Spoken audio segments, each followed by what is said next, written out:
Hello dear students, कैसे आप लोग? उम्मीद करते हैं अच्छे होंगे। स्वागत है आपका आपके YouTube channel target with Ramakant में। डियर स्टूडेंट्स, आज हम लोग आपके केमिस्ट्री के chapter first that is solid state के क्वेश्चन पेपर सॉल्व करने चल रहे हैं। ओके, एंड क्वेश्चन पेपर पिछले 10 ईयर्स में जितने भी क्वेश्चन पेपर आए हैं सारे के सारे हम लोग क्या करने चल रहे हैं, सॉल्व करने चल रहे हैं। तो ये वीडियोस अगर आप 12th क्लास में हैं, नीट की प्रिपरेशन कर रहे हैं, IIT JEE की प्रिपरेशन कर रहे हैं, या अगर आप PGT और GIC का एग्ज़ाम देने वाले हैं, तो यह जो चैप्टर है आपके लिए बहुत ही इंपॉर्टेंट हो सकता है। यानी कि जो क्वेश्चन हम लोग सॉल्व करने चल रहे हैं, यह क्वेश्चन आने वाले दिनों में जो आपके एग्ज़ाम है उसमें बहुत ज़्यादा हेल्प करेंगे। तो ओके, तो चलिए बिना टाइम वेस्ट किए क्वेश्चन को क्या करते हैं, सॉल्व करते हैं। ओके, तो आपका क्वेश्चन नंबर 1 है। अगर आप देखें तो आप क्वेश्चन नंबर 1 की अगर मैं बात करूं तो क्वेश्चन नंबर 1 क्या दिया हुआ है? क्वेश्चन नंबर 1 दिया हुआ है ग्रेफाइट इज। अच्छा, क्वेश्चन पेपर को सॉल्व करते समय कुछ बातों पे ध्यान दीजिए। हो सकता है कि आपको ये चैप्टर बहुत ही अच्छे से क्या हो, तैयार हो। आपको जो ये चैप्टर है बहुत ही अच्छे से क्या हो, तैयार हो। तो प्लीज़ अपने आप को चेक करिए कि क्या आपको ये चैप्टर अच्छे से तैयार है। इसके लिए आपको करना क्या है? इसके लिए आपको करना ये है कि जैसे जैसे आप क्वेश्चंस देखते जाएं, आप इनके आंसर वीडियो को पॉज करके खुद ब खुद सॉल्व करिए। ओके, और लास्ट में कमेंट करके ज़रूर बताइएगा कि आपके जितने भी क्वेश्चंस हैं, मान लीजिए मैंने आपको 16 क्वेश्चन सॉल्व कराए, तो आप मेरे को बताइए क्या आपके 16 में 16 सही है ना, या आपके आपके 16 में 15 क्वेश्चन सही हैं, या आपके 16 में 10 क्वेश्चन सही हैं। अगर अगर आपके 16 में 12 या 13 क्वेश्चन सही हो रहे हैं तो नियर अबाउट आपकी तैयारी अच्छी चल रही है। ओके, लेकिन अगर आप बिलो 10 जा रहे हैं, ओके, अगर 10 नंबर से कम है, तो यानी कि ये चैप्टर आपको थोड़ा और अच्छे से पढ़ने की ज़रूरत है। तो फिलहाल आपने करना क्या है, आप चाहें तो सारे क्वेश्चंस का जवाब कमेंट में लिख करके दे सकते हैं, या आप लास्ट में क्या करें, मेरे को बताएं कि आपका 16 क्वेश्चन में से कितने क्वेश्चन आपने क्या कर लिया, सही किया हुआ। ओके, तो चलिए स्टार्ट करते हैं। ओके, क्वेश्चन नंबर फर्स्ट की बात करते हैं। क्वेश्चन नंबर फर्स्ट आपका क्या है? Graphite is. अब देखिए, ग्रेफाइट को बोला गया है कि जो ग्रेफाइट है यह क्या है? आयनिक सॉलिड है, मेटेलिक सॉलिड है, कोवैलेंट सॉलिड है, एंड मॉलिक्यूलर सॉलिड है। तो यानी कि अगर आप देखें, ठीक है, अगर आप देखें तो सॉलिड के यहाँ पर टाइप की बात करें तो सॉलिड देखिए कितने तरह का हो सकता है। सॉलिड जो आपका हुआ आयनिक सॉलिड हो सकता है। क्या हो सकता है? आयनिक सॉलिड हो सकता है, मेटेलिक सॉलिड हो सकता है, याद रखिएगा, एंड कोवैलेंट सॉलिड हो सकता है, और क्या हो सकता है, मॉलिक्यूलर सॉलिड होगा। तो these are type of solids. Okay, these are type of solids. तो फिलहाल बात कर रहे हैं ग्रेफाइट की, तो चेक करिएगा। अब आपको पता है कि जो ग्रेफाइट है डियर स्टूडेंट्स, आपको पता है कि जो ग्रेफाइट है वह क्या है, कार्बन का एलोट्रॉप्स है। ओके, कार्बन का क्या है, एलोट्रॉप्स है। और आपको पता है कि जो कार्बन है वो क्या होता है, नॉन मेटल होता है। चेक करिएगा, जो कार्बन होता है वो क्या होता है, नॉन मेटल होता है। और आपको पता है कि जो नॉन मेटल होते हैं यह कौन से बॉन्ड बनाते हैं, यह कोवैलेंट बॉन्ड बनाते हैं। यानी कि जो इनका सॉलिड होगा, वो कैसा होगा, कोवैलेंट सॉलिड होगा। ओके, कैसा होगा, कोवैलेंट सॉलिड होगा। तो ओके, मैं उम्मीद करता हूँ कि आपने इसका जवाब सही दिया होगा। ओके, अब आते हैं नेक्स्ट क्वेश्चन की बात करते हैं। नेक्स्ट क्वेश्चन आपका दिया हुआ, in a crystal the nature of force is. Okay, in a crystal the nature of force is, यानी कि जो क्रिस्टल होते हैं, क्या, जो क्रिस्टल होते हैं उनमें जो उसके पार्टिकल्स होते हैं उनमें किस तरह का फोर्स पाया जाता है। यानी कि क्रिस्टल में, सीधे देखिएगा, क्रिस्टल में जो फोर्स होता है उसका नेचर क्या होता है, लॉन्ग रेंज होता है, शॉर्ट रेंज होता है, इरेगुलर होता है, and all of this. Okay, check करिए, आंसर करिए, फट से आंसर कर लीजिए। चलिए अब मैं इसका आंसर आपको बताता हूँ। तो इसका आंसर होगा, क्या होगा, लॉन्ग रेंज फोर्स पाया जाता है। ओके, तो ये बात याद रखिएगा, क्या, क्रिस्टल में याद रखिएगा नेचर ऑफ फोर्स कैसा है, लॉन्ग रेंज फोर्स। ओके, चलिए वापस आते हैं, नेक्स्ट क्वेश्चन ट्राई करते हैं। नेक्स्ट क्वेश्चन क्या दिया हुआ, प्लास्टिक इज, जो प्लास्टिक है उसमें किस तरह का बॉन्ड पाया जाता है, आयनिक। जो प्लास्टिक है वह किस तरह का सॉलिड है। ओके, जो प्लास्टिक है वह आयनिक सॉलिड है, मेटेलिक सॉलिड है, कोवैलेंट सॉलिड है, या मॉलिक्यूलर सॉलिड है। तो सबसे पहले बात करते हैं प्लास्टिक की बात करते हैं। किसकी बात करते हैं, प्लास्टिक की बात करते हैं। तो याद रखिएगा, प्लास्टिक जो होता है ये कैसा सॉलिड होता है, एमार्फस सॉलिड होता है। कैसा होता है, एमार्फस सॉलिड होता है। याद रखिएगा, प्लास्टिक कैसा होता है, एमार्फस सॉलिड होता है। तो ना वह आयनिक सॉलिड होता है, ना मेटेलिक सॉलिड होता है, ना कोवेलेंट सॉलिड होता है एंड ना मॉलिक्यूलर सॉलिड होता है। तो अगर इसमें एमार्फस वर्ड दिया होता, अगर ऑप्शन में एमार्फस दिया होता तो आप एमार्फस पे क्या कर देते, टिक कर देते, ओके, या एमार्फस को आप सही मानते। लेकिन इसमें प्लास्टिक का जो टाइप दिया हुआ है एमार्फस ना दे करके बाकी तरह का सॉलिड दिया हुआ, तो यानी कि ये ऑप्शन क्या होगा, इन्होंने गलत किया हुआ है। तो यानी कि इसमें एक ऑप्शन और क्या होना चाहिए था, एमार्फस सॉलिड होना चाहिए था, तो जबकि यहाँ पर ऐसा नहीं दिया है। ओके, तो अब आपको समझ में आ गया जो प्लास्टिक होता है वो कैसा होता है, एमार्फस सॉलिड होता है, गलत मत करिएगा। ओके, अब आते हैं नेक्स्ट क्वेश्चन की बात करते हैं। नेक्स्ट क्वेश्चन क्या दिया हुआ, the structure of sodium chloride crystal is, तो यानी कि याद करिए NaCl, Na क्रिस्टल जो दिया हुआ है, Na जो क्रिस्टल है, Na क्रिस्टल का जो टाइप होता है वो कैसा होता है, यानी कि the structure of sodium chloride crystal is, sodium chloride crystal is body centre cubic lattice, इसे आप याद रखिएगा शॉर्ट फॉर्म में BCC बोला जाता है, बॉडी सेंटर क्यूबिक लैटिस। तो बॉडी सेंटर क्यूबिक लैटिस को शॉर्ट फॉर्म में क्या बोला जाता है, BCC बोला जाता है। और यहाँ क्या दिया है, फेस सेंटर्ड क्यूबिक लैटिस दिया हुआ, इसे शॉर्ट फॉर्म में FCC बोला जाता है।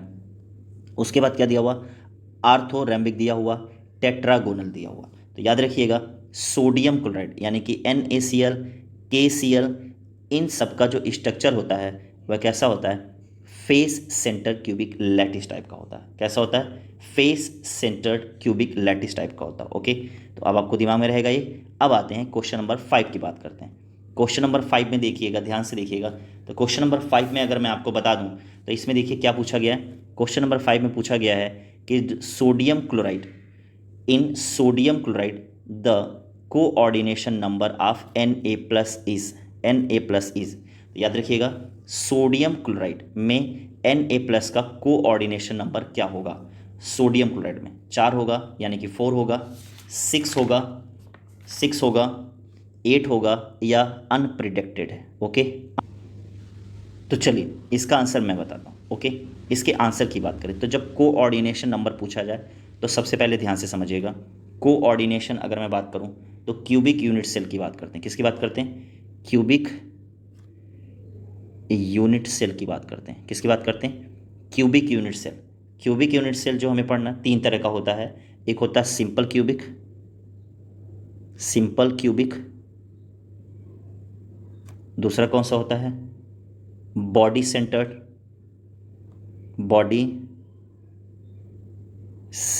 क्यूबिक, और जो तीसरा होता है वह होता है फेस सेंटर्ड क्यूबिक होता है। ओके, यानी कि क्यूबिक यूनिट सेल कितने हो गए, सिंपल क्यूबिक, याद रखिएगा क्यूबिक यूनिट सेल कितने हो गए, simple cubic, body centred cubic और फेस सेंटर्ड क्यूबिक। ओके, कौन से हो गए, फेस सेंटर्ड क्यूबिक हो गए। तो याद रखिएगा, आपको मैं समझा देता हूँ। सिंपल क्यूबिक यूनिट जो होगा उसका, सिंपल क्यूबिक यूनिट सेल जो होगा उसका कोऑर्डिनेशन नंबर कितना होगा, 6 होगा। याद कर लीजिएगा इसे, सिंपल क्यूबिक यूनिट सेल अगर है तो उसका कोऑर्डिनेशन नंबर क्या है, सिंपल क्यूबिक यूनिट सेल का जो कोऑर्डिनेशन नंबर वो कितना है, 6 है। Body centred cubic unit cell का कोऑर्डिनेशन नंबर कितना है, 8 है। और face centred cubic unit cell का जो कोऑर्डिनेशन नंबर है कितना है, 12 है। यानी कि 6, 8 और 12। याद रखिएगा कितना हो गया, 6, 8 और 12। तो याद रखिएगा कि देखिए यहाँ पर क्या दिया हुआ, ठीक है, तो इसका ऑप्शन अगर बात करें तो कौन सा हो जाएगा, बी हो जाएगा। कौन सा हो जाएगा, बी हो जाएगा। तो भूलेंगे तो नहीं, यहाँ पर simple cubic 6, body centred cubic 8, face centred cubic 12। Okay, तो भूलिएगा नहीं। अब आते हैं नेक्स्ट मुद्दे की बात करते हैं। अगला क्वेश्चन क्या दिया हुआ, अगला क्वेश्चन दिया हुआ which type of solid are electrical conductor, ठीक है, electrical conductor, malleable and ductile. देखिए सॉलिड दिया हुआ है, चेक करिएगा, सॉलिड दिया हुआ है, उसमें 3 कैरेक्टर बताए जा रहे हैं। ऐसे सॉलिड के कितने कैरेक्टर बताए जा रहे हैं, सॉलिड 3 कैरेक्टर बताए जा रहे हैं। यह इलेक्ट्रिकल कंडक्टर है यानी कि इट कैन कंडक्ट इलेक्ट्रिसिटी। उसके बाद फिर बताया जा रहा है कि यह मैलिएबल है, और उसके बाद तीसरा इसका जो प्रॉपर्टी बताई जा रही है, क्या बताई जा रही है, डक्टाइल है। यानी कि सॉलिड है, electrical solid are electrical conductor, malleable and ductile. तो इस बेसिस पर देखा जाए तो वह किस तरह का सॉलिड होगा, molecular solid, ionic solid, metallic solid and covalent solid. तो आपको पता है यहाँ से तो ऐसे ये इससे आसान क्वेश्चन हो ही नहीं सकता है।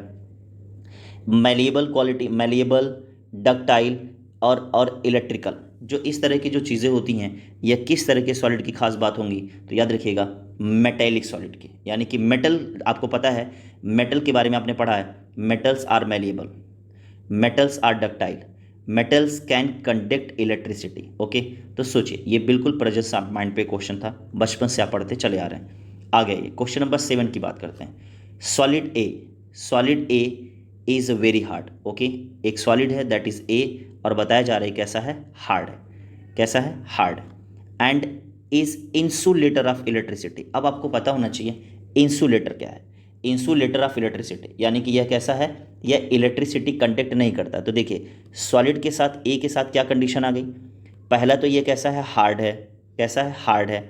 बट ये कैसा है, इंसुलेटर ऑफ इलेक्ट्रिसिटी है, यानी कि यह इलेक्ट्रिसिटी कंडक्ट नहीं करेगा इन मोल्टेन स्टेट। किस स्टेट में, मोल्टेन स्टेट में। चेक करिएगा, insulator of electricity in molten state, it melt, ठीक है, it melts at very high, it melts at very high temperature, which type of solid is. Okay, तो कुछ question जिसके words पे focus कर लीजिए, तो यह किस तरह का क्या होगा, सॉलिड होगा। ओके, यह किस तरह का सॉलिड होगा, तो याद रखिएगा क्या कह रहा है, ध्यान से देखिएगा।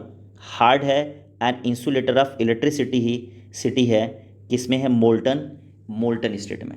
तो याद रखिएगा, और क्या है, melt eight very high temperature, यानी कि मेल्ट करने के लिए इसको बहुत ज़्यादा टेम्परेचर की रिक्वायरमेंट होती है। तो आप कह सकते हैं कि इस तरह का जो सॉलिड होगा वो कैसा होगा, आयनिक सॉलिड होगा। कैसा सॉलिड होगा, आयनिक सॉलिड होगा। ओके, अब आइए नेक्स्ट क्वेश्चन सॉल्व करते हैं। नेक्स्ट क्वेश्चन जो दिया हुआ, क्या दिया हुआ, 8 क्वेश्चन, 8th वाले की क्वेश्चन की बात करें तो अब आप देखिए यहाँ पर क्या दिया हुआ, due to Frenkel's defect. Check करिएगा, due to Frenkel's defect the density of ionic crystal. Okay, यानी कि जो आयनिक क्रिस्टल होते हैं, याद रखिएगा जो आयनिक क्रिस्टल होते हैं, कौन से क्रिस्टल, आयनिक क्रिस्टल होते हैं, यानी कि ऐसे क्रिस्टल जो आयंस के फॉर्म में ब्रेक हो जाते हैं, आयनिक क्रिस्टल।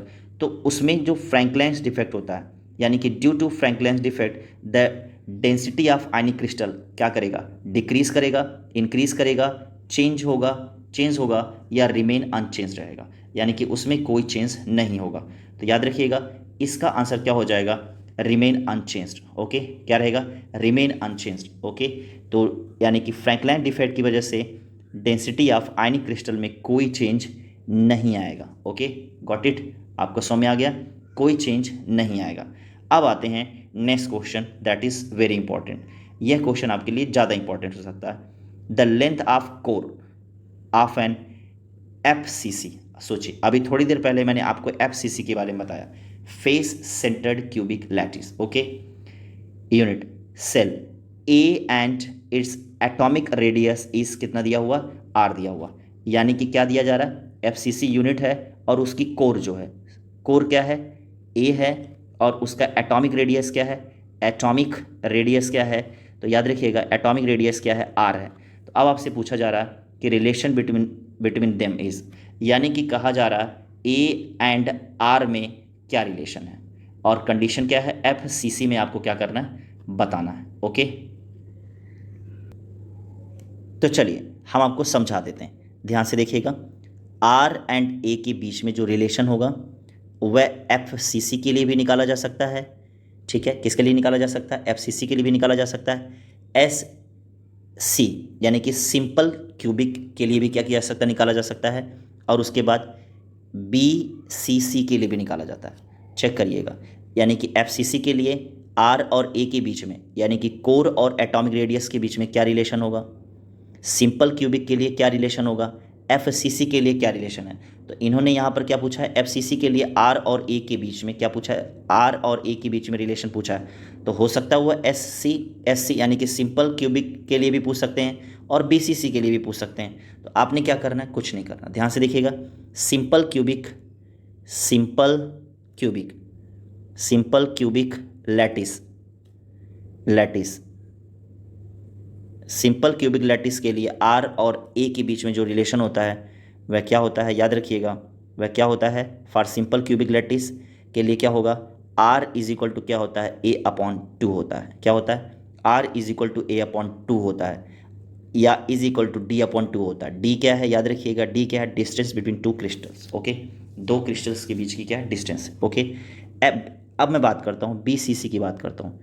BCC के लिए, फॉर BCC के लिए रिलेशन बिटवीन, याद रखिएगा फॉर BCC के लिए relation between R and A कितना होगा, तो याद रखिएगा इसके लिए फार्मूला देखिए, सिंपल क्यूबिक के लिए आपको पता चल गया क्या होता है, R is equal to A upon 2 या D इज इक्वल टू या is equal to D upon 2 होता है। ओके, अच्छा F इसके लिए किसका है, BCC के लिए, यानी कि BCC क्या है, बॉडी सेंटर्ड क्यूबिक लैटिस के लिए क्या है, तो याद रखिएगा BCC के लिए R की वैल्यू क्या हो जाएगी, R इज इक्वल टू क्या हो जाएगी, √3 अपॉन 4A हो जाएगा। चेक करिएगा क्या हो जाएगा, R is equal to √3 upon 4A हो जाएगा। ओके, या अगर आप चाहें तो यहाँ क्या कर सकते हैं, D इज इक्वल टू क्या कर सकते हैं, √3 अपॉन 2 इंटू A कर सकते हैं। फिलहाल R और A के बीच में रिलेशन मैं आपको समझा रहा हूँ। ओके, अब आइए FCC के लिए इन्होंने पूछा हुआ, फॉर FCC के लिए R एंड A की जो रिलेशन है वो क्या हो जाएगा, तो याद रखिएगा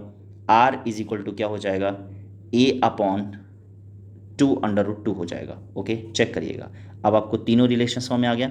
एक बार लिख करके प्रैक्टिस कर लीजिएगा। SC के बीच में, SC के लिए R और A के बीच में रिलेशन क्या होगा, A अपॉन 2।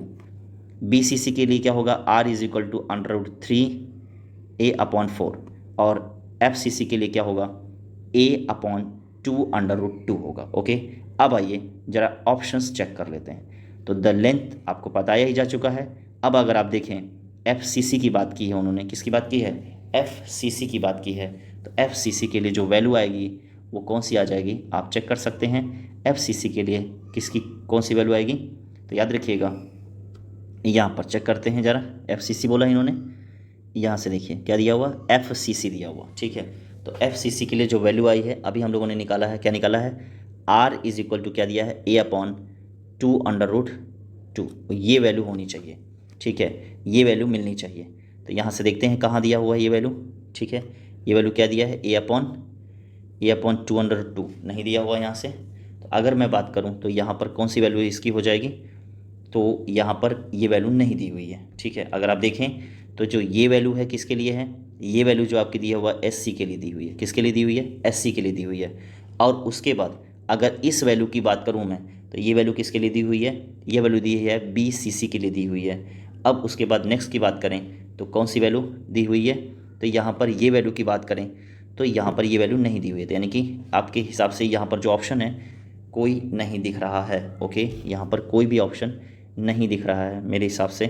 क्यों, क्योंकि आपको पता चल गया कि ये वैल्यू किसकी है, ये वैल्यू आपकी है किसकी है, यह आपकी BCC की है, यह आपकी SCC की है। ओके, और FCC के लिए क्या होना चाहिए था, R is equal to A upon 2 होना चाहिए था। क्या होना चाहिए था, 2 होना चाहिए था। मान लीजिए अगर यहाँ पर क्या करते हैं आप, √2 से मल्टीप्लिकेशन कर देते हैं तो क्या हो जाएगा। फिलहाल देखिए यहाँ पर ये होना चाहिए था, याद रखिए, बट ऑप्शन में नहीं है तो थोड़ा सा क्वेश्चन गलत भी हो सकता है। ओके, अब आते हैं नेक्स्ट क्वेश्चन की बात करते हैं। अगला क्वेश्चन दिया हुआ, क्या दिया हुआ, ऑप्शन यहाँ हो सकता है कि थोड़ा प्रिंट गलत हो गया हो। ठीक है, आगे देखिएगा 10 वाले क्वेश्चन की बात करते हैं। Which of the following has a total number of 2 atoms. Check करिएगा क्वेश्चन अच्छा है, क्वेश्चन क्या है, अच्छा है। क्या बोला गया, which of the following has total number of 2 atom per unit cell. याद रखिएगा पर यूनिट सेल के लिए टोटल नंबर पूछा जाता है in different cases. Okay, per unit cell atom for the different cubic unit cell में पूछे जाते हैं। तो क्या होता है चेक करिएगा, मैं आपको समझा देता हूँ। तो चलिए आगे जो पर यूनिट सेल निकालना है तो मैं आपको बता रहा हूँ। याद रखिएगा, अगर क्या दिया हुआ, face centred cubic unit cell दिया हुआ, यानी कि FCC दिया हुआ, FCC के लिए पर यूनिट सेल जो होते हैं वो कितने होते हैं, FCC के लिए पर यूनिट सेल जो होते हैं वो कितने होते हैं, तो याद रखिएगा FCC के लिए पर यूनिट सेल कितने होते हैं, 4 एटम। याद रखिएगा 4 atom per unit cell for FCC के लिए होता है। ओके, अब मैं बात करता हूँ प्रिमिटिव यूनिट सेल या सिंपल यूनिट सेल की बात करें, यानी कि सिंपल की बात करें, सिंपल SC की बात करें या प्रिमिटिव यूनिट सेल की बात करें, तो याद रखिएगा उसके लिए क्या होता है, 1 एटम पर यूनिट सेल होता है। याद रखिएगा पर यूनिट सेल होता है। ओके, यानी कि FCC के लिए क्या होता है, 4 एटम यूनिट सेल होता है। SC के लिए क्या होता है, 1 एटम यूनिट सेल होता है। और याद रखिएगा, मैं बता दूं, BCC के लिए यानी कि बॉडी सेंटर्ड यूनिट सेल के लिए क्या होता है, बॉडी सेंटर यूनिट के लिए होता है 2 एटम पर यूनिट सेल होता है। ओके, कैसे होता है मैं आपको बता देता हूँ। यानी कि क्या लिया है, बॉडी सेंटर लिया गया। तो देखिए, मान लीजिए आपने क्रिस्टल बनाया, चेक करिएगा, आपने क्या बनाया, क्यूबिक बनाया। तो यहाँ से देखिएगा, यहाँ पर आपने बना दिया, इस तरह से बनाएंगे और इसको आपने मिला दिया। ओके, तो अब आपको पता है, क्या पता है, ईच कॉर्नर हैज़ 1 2 3 4 5 6 7 एंड 8 हो गया, 7 एंड 8। यानी कि ईच कॉर्नर पे कितने एटम्स हैं, 8 एटम्स हैं। ठीक है, सॉरी, यहाँ पर पूरे क्यूब में कितने हैं, अगर देखा जाए कितने हैं, 8 हैं। तो ईच कॉर्नर पे क्या हो जाएगा, 1/8 हो जाएगा। और एक कहाँ होगा, सेंटर में भी होगा। एक कहाँ पर, बॉडी सेंटर है, यानी कि एक सेंटर में भी होगा। तो अब आप क्या करोगे, +1 किसके लिए, तो ईच के लिए आपने क्या निकाला, पूरे में कितने हैं, 8 है। तो ईच सेल के लिए क्या करोगे, क्या करोगे, 1/8 कर दोगे। और एक बॉडी में सेंटर में दिया हो तो क्या हो जाएगा, 1 for centre atom unit cell. तो टोटल क्या हो जाएगा, 8 और 8 कितना हो जाएगा, 1 + 1 कितना हो गया, 2 हो गया। 1 + 1 एंड कितना हो गया, 2 हो गया। अच्छा, अगर आपको पता करना है किसके लिए, FCC के लिए कितना होगा, तो FCC के लिए मैं बता दूं। तो मान लीजिए आपने ये क्रिस्टल बनाया, FCC के लिए इस तरह से आपने बना दिया, चेक करिएगा। तो ईच एक कॉर्नर पे हो जाएंगे, हर कॉर्नर पे ईच हो जाएगा, यहाँ पर देखिएगा। अच्छा, फेस सेंटर है, तो फेस सेंटर के लिए याद रखिएगा, तो फेस सेंटर के लिए क्या हो जाएगा, 2 फेस पे हो जाएंगे। ओके, यहाँ पर इस तरह से आप निकाल देंगे। तो इसके लिए जो फार्मूला बनता है, तो याद रखिएगा, इसके लिए फार्मूला क्या बनता है, फेस सेंटर के लिए फार्मूला जो बनता है वो क्या बनता है, 8 कॉर्नर के लिए क्या हो जाएगा, 8 × 1/8 for each corner. Okay, for each corner, plus क्या हो जाएगा 6, यानी कि एक 1 फेस, 2 फेस, 3 फेस, 4 फेस, और एक सामने और एक पीछे, यानी कि टोटल कितने हो गए, 6 फेस हो गए। तो 6 फेस हो गया, याद रखिएगा 6 फेस। और प्लस क्या हो जाएगा, 1/2 एटम्स, ये फार्मूला मैं बता रहा हूँ, अपॉन यूनिट। ओके, तो अब आप इसको जब सॉल्व करोगे कितना आ जाएगा, याद रखना 4 एटम आ जाएगा। कितना आ जाएगा, 4 एटम पर यूनिट सेल आ जाएगा। तो फिलहाल आपको बहुत ज़्यादा टेंशन नहीं लेना है। अगर सिंपल दिया है या प्रिमिटिव दिया हुआ, क्या दिया हुआ, प्रिमिटिव दिया हुआ, तो उसके लिए कितना होगा, 1 एटम पर यूनिट हो जाएगा। और अगर क्या दिया हुआ, चेक करिएगा, अगर क्या दिया हुआ है, अगर दिया हुआ है किसके लिए, BCC के लिए दिया हुआ है, तो याद रखेंगे क्या होता है, 2 एटम पर यूनिट शेल होता है। और अगर FCC दिया हुआ है तो उसके लिए क्या होता है, 4 एटम पर यूनिट सेल होता है। बोलो, भूलोगे तो नहीं। प्रिमिटिव या सिंपल के लिए क्या होगा, 1 एटम, BCC के लिए होगा 2 एटम, FCC के लिए होगा 4 एटम। अब आ जाओ, अपना क्वेश्चन देख लो, आपका क्या दिया हुआ, क्वेश्चन क्या दिया, 2 एटम्स पर यूनिट सेल किसके लिए होता है। तो अभी मैंने बताया 2 एटम्स पर यूनिट सेल किसके लिए होता है, फट से बताओ किसके लिए होता है। तो आपको पता है बॉडी सेंटर्ड यूनिट सेल के लिए होता है, यानी कि ऑप्शन बी क्या हो जाएगा, सही हो जाएगा। यानी कि बी क्या हो जाएगा, सही हो जाएगा। अच्छा, क्वेश्चन नंबर 16 की बात, 11 की बात करते हैं। जब क्वेश्चन नंबर 11 की बात करेंगे, द एक्साइल डिस्टेंस और edge length in cubic crystal is. तो याद रखिएगा, क्यूबिक क्रिस्टल के लिए क्या पूछा गया है, तो जब क्यूबिक क्रिस्टल के लिए पूछा गया है तो कितना हो जाएगा, तो याद रखिएगा क्यूबिक क्रिस्टल के लिए क्या हो जाएगा, A = टू, याद रखिएगा क्यूबिक क्रिस्टल के लिए A = B = क्या हो गया, C हो गया। A = B = क्या हो गया, C हो गया, भूलिएगा नहीं। ओके, तो option A will be the right answer. Okay, option A will be the right answer. Okay, भूलेंगे तो नहीं। अच्छा, ओके, तो ये चीज़ भूलेंगे नहीं। क्या होगा, A = B = C होगा। क्यूबिक के लिए निकाल रहे हैं हम लोग, किसके लिए निकाल रहे हैं, क्यूबिक क्रिस्टल के लिए। किसके लिए, क्यूबिक क्रिस्टल के लिए। तो A = B = C, एंड आगे देख लीजिएगा क्यूबिक क्रिस्टल के लिए अल्फा = बीटा = क्या होगा, गामा = क्या होगा, 90 होगा। याद रखिएगा ये रिलेशन किसके लिए होता है, तो चेक करिएगा, A = B = C, या उसके बाद अल्फा = बीटा = Y = 90, यह किसके लिए होता है, क्रिस्टल, क्यूबिक क्रिस्टल के लिए होता है। भूलेंगे तो नहीं, किसके लिए होता है, क्यूबिक क्रिस्टल के लिए होता है। तो ये बात भूलिएगा मत, ये बात भूलिएगा मत। तो ये देखिए, मैंने तीन क्वेश्चंस में बता दे रहा हूँ। तो यहाँ पर क्यूबिक क्रिस्टल हो गया। अच्छा, एक होता है आपका, याद रखिएगा, ट्राइगोनल होता है। क्या होता है? टेट्रा। यहाँ से याद रखिएगा क्या होता है? टेट्रा। टेट्रागोनल होता है। तो याद रखिएगा टेट्रागोनल के लिए क्या बनता है? A is equal to B, not is equal to C. उसके बाद क्या बनता है?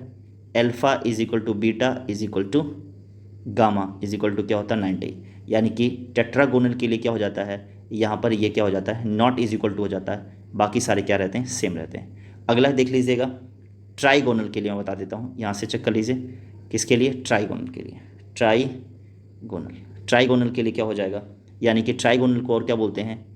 ट्राइगोनल को बोलेंगे रंबोहेड्रल। क्या बोलेंगे? रंबोहेड्रल बोलेंगे। ओके। अब इसके लिए क्या होता है? तो याद रखिएगा इसके लिए क्या होता है? A is equal to B is equal to C होता है, और alpha is equal to beta is equal to gamma not is equal to 90 होता है। याद रखिएगा ट्राइगोनल के लिए ये रिलेशन बनेगा, भूलिएगा नहीं। अभी एक क्वेश्चन इसी पे बेस्ड है, मिलेगा आपको। ठीक है, तो आगे बात समझ में। तो अब आते हैं नेक्स्ट क्वेश्चन सॉल्व कर लेते हैं। यहाँ पर देखिए इस क्वेश्चन को सॉल्व करिए। क्वेश्चन नंबर 16 देख लीजिए फट से आप। क्वेश्चन नंबर 16, पहले क्वेश्चन नंबर 16 करा देते हैं हम आपको। देखिए इन क्रिस्टल सिस्टम, अगर एक क्रिस्टल है जिसका सिस्टम कैसा है? A is equal to B is equal to C type का है, और alpha is equal to beta is equal to gamma not is equal to क्या है? 90 है। तो कैसा होगा? ट्राइगोनल होगा, सॉरी टेट्रागोनल होगा, हेक्सागोनल होगा, ठीक है, रंबोहेड्रल होगा, या मोनोक्लिनिक होगा। तो अभी मैंने बताया कैसा होगा? रैम्बोहेड्रल होगा, जिसको आप क्या बोलते हैं? ट्राइगोनल भी बोलते हैं। याद रखिएगा क्या बोलते हैं? ट्राइगोनल भी बोलते हैं। अब आप देखिए भूलेंगे तो नहीं। अब आते हैं बाकी क्वेश्चन सॉल्व कर लेते हैं। तो याद रखिएगा तीनों रिलेशन जो मैंने बताया है उसको कहीं नोट डाउन कर लीजिएगा, ताकि आपको किसी तरह की कोई दिक्कत ना हो। क्वेश्चन नंबर 12 की बात करते हैं। The compound with exhibit both Frenkel and, ठीक है, Frenkel and Schottky defect. Okay, तो कौन सा कंपाउंड है? फ्रैंकल एंड स्कॉक्टी डिफेक्ट्स की बात करें तो किस में पाया जाता है? तो याद रखिएगा इसके लिए जो आंसर हो जाएगा वो कौन सा हो जाएगा? इसके लिए जो आंसर हो जाएगा वो कौन सा हो जाएगा? तो इसके लिए ऑप्शन जो हो जाएगा वो क्या हो जाएगा? EGBR हो जाएगा। यानी कि जिसमें दोनों चीज़ें क्या की जाती हैं? पाई जाती हैं। कौन सा है? सिल्वर ब्रोमाइड है। ओके, अगला क्वेश्चन, क्वेश्चन नंबर 13 देखिए। ग्रेफाइटिस, पहला क्वेश्चन हम लोगों ने सॉल्व भी कर लिया था, ठीक है, covalent solid. Okay, next question आइए। नेक्स्ट क्वेश्चन क्या दिया हुआ चेक करिएगा। Solid A is very hard solid, ठीक है, solid and non conductor in molten state and melt at high temperature is. तो अभी थोड़ी देर पहले हम लोगों ने इसको ऑलरेडी डिस्कस किया हुआ। ओके, ऑलरेडी डिस्कस किया हुआ। तो ये कैसा हो जाएगा? कोवैलेंट हो जाएगा। ओके, उसके बाद बात करते हैं, अगला क्वेश्चन देख लेते हैं। पोटेशियम सल्फेट इज, जो पोटेशियम सल्फेट होता है क्या फार्मूला होता है? K2SO4 sulphate. पोटेशियम सल्फेट जो दिया हुआ कैसा कंपाउंड है? आयनिक कंपाउंड है, मेटेलिक कंपाउंड है, कोवैलेंट सॉलिड है, या मॉलिक्यूलर सॉलिड है? तो आपको पता है कि जो पोटेशियम सल्फेट है K+ और SO4- का 2, यानी कि ये कैसा सॉलिड हो गया? आयनिक सॉलिड हो गया। तो किस पे लगा देंगे? क्या हो जाएगा? आयनिक सॉलिड हो जाएगा। तो ओके, तो अब तक हमने आपको कितने क्वेश्चंस कराएं? 16 क्वेश्चन क्या कर दिए? सॉल्व करा दिए। आने वाले दिनों में इसी तरह के और भी क्वेश्चन जो इसके मल्टीपल चॉइस के हैं, बाकी सारे टॉपिक्स के भी हम इसी चैप्टर के क्या करेंगे? मल्टीपल चॉइस सॉल्व करेंगे, यानी कि MCQ क्या करेंगे? सॉल्व करेंगे। तो अब तक अगर आपने चैनल को सब्सक्राइब नहीं किया तो प्लीज़ सब्सक्राइब कर लीजिए, ताकि आने वाले दिनों में जब भी आपकी सब्जेक्ट से रिलेटेड जब भी कोई वीडियोस डाली जाए तो आपको नोटिफिकेशन जरूर मिले। ओके, और हाँ, कितने क्वेश्चन आपके सही हुए प्लीज़ आप कमेंट में ज़रूर बताएं कि आपने कितने क्वेश्चन सही किए हैं। ओके, वीडियो कैसी लगी ज़रूर बताइएगा, इससे मुझे मोटिवेशन मिलेगा। अगर आप कुछ कहना चाहते हैं तो आप मैसेज में ज़रूर लिखिएगा, उसमें पूरी तरह से क्या की जाएगी? सुधार किया जाएगा। ओके, तो मुझे उम्मीद है कि आप लोगों को सारी बातें समझ में आ गई होंगी। ओके, तो चलिए मिलते हैं नेक्स्ट वीडियो में। तब तक के लिए पढ़ते रहिए और बढ़ते रहिए। Thank you so much watching this video.